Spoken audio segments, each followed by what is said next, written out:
Violence isn't part of the lifestyle of most people in Perth. It's an ugly, unnecessary, and usually unlawful deviation from the easygoing, good-natured living that most people prefer. But these aren't most people. They're loosely called punks or punk rockers, and to them violence is simply part of their lifestyle. It certainly follows them around. At the Nedlands Park Hotel, they stopped off to buy more liquor after their river cruise ran dry. And then, with the band booking under an assumed name, the punks clashed with Northam's own Saturday night revellers. And the Perth Concert Hall management gritted its teeth and grinned after punks remodelled the front rows of the hall during a concert. But was the violence caused by outsiders, caused by the music, or simply part of the normal behaviour of these people? They're banned from many nightclubs and hotels and barely tolerated at others. So it was in the nature of an experiment that Adrian's nightclub opened on a Tuesday for a punks-only night with their favourite band, the Quick and the Dead.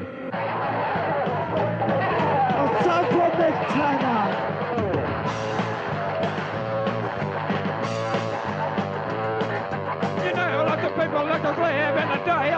They all walk around and they got nothing to say. Stick with me, baby, I'll show you how to play. Rock and roll music makes the world go by in the night time. That's the right time. That's the right time. That's the right time. There's been so much stuff written in the papers that intentionally or not, leaves readers thinking that the Quick and the Dead are going around causing trouble, and that it isn't just coincidence that there's trouble at our gigs. The point that we've been trying to make, and we'll make it again, is that it's the trouble has usually been caused by other people, and innocent people have never been involved and never get hurt. But on Tuesday night, there were no other people there. There were only skinheads and punks, and they caused plenty of violence and trouble on their own. Oh, people were just having a good time. The owner of Adrian's is a Perth psychiatrist, who so far has had an open mind about the role of punk rockers in Perth's nighttime scene. We feel that Tuesday night was an experiment at Adrian's nightclub. There was an opportunity given to people who say that they are only destructive or aggressive because of the attitude that's displayed towards them by authority or by people in charge of premises upon which they are enjoying themselves. Now, on Tuesday night, nobody tried to do anything heavy to these people. The police didn't come and harass them. The people in charge of the club didn't harass them, and they were generally allowed to go their own way. Now, that was, as I say, in the nature of an experiment. The degree of damage we suffered to the premises is such that there is no way in which we could ever countenance the possibility of another night like Tuesday. Only you will marry me, if only you will marry me, if only you will marry me.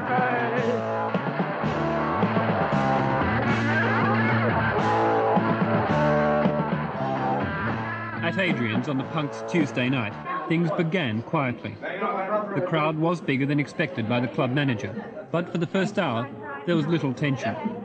It was, after all, their club for the night, and it was their favourite band's last gig for a while. Then there was a bit of light horseplay, probably for the benefit of our camera, or maybe just for fun. But then, for no apparent reason, one youth found the evening turning nasty.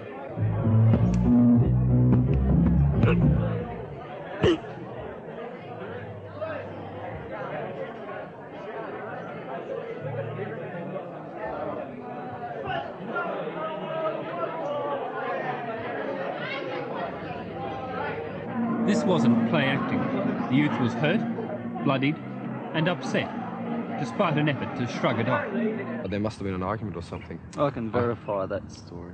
There was one chap that was going to intently throw a bottle at one of the members in the band, and he was restrained from throwing the bottle, and of course he got upset because he was stopped and couldn't understand why he got upset, and he started retaliating. And of course, then he threw a swing at one of our security members of the band, which started it all off. And there was no way that he thought he was going to leave that place, so we just had to use our own security to get rid of him. As the night and the music wore on, the mood changed.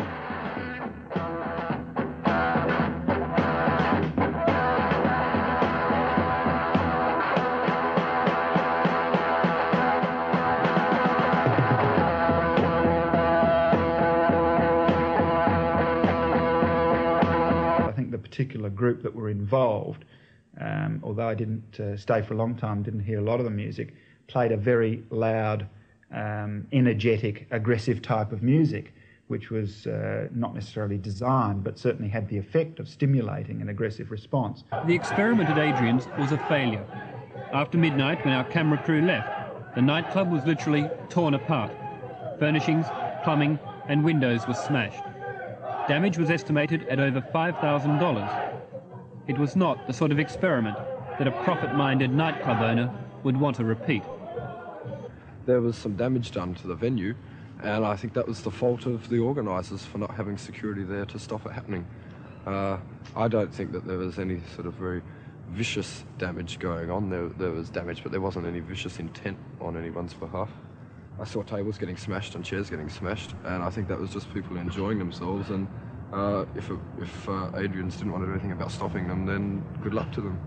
They must have an angry streak in them. Anger is always made a little less by destroying something. The expression, the outward expression of anger is destruction. So if you're furious about something and you throw a cup or a plate against the wall, it usually leads to a relief of anger. And I think these people get pleasure out of smashing things up. There's nothing odd about anger. We all feel it sometimes. But maybe the difference between normal and abnormal behaviour is in how that anger is expressed. There's often a thin line between madness and badness, but I think in this case people involved were just angry and aggressive, so they fall into the sort of badness category perhaps. And as I say, that doesn't necessarily mean they're all bad, they just have this rather aggressive trend. Because of the way you dress and behave and the way you look, do you feel like misfits sometimes? No, why should we? I don't feel like misfits. You get the impression that people are looking at you, but I just laugh back at them. We're dressing normal. Other people dress abnormally, like yourself. We're the people dressing normally. You have different standards.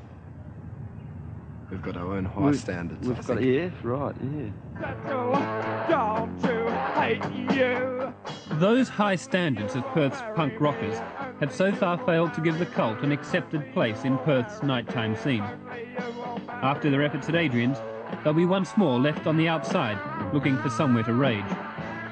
And while there may now be only a few hundred, and while media attention might only encourage them, there is the thought that they could be the beginning of something bigger and even less easy to live with.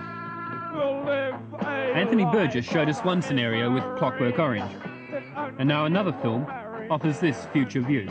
Marry me, we'll live a life of misery. If only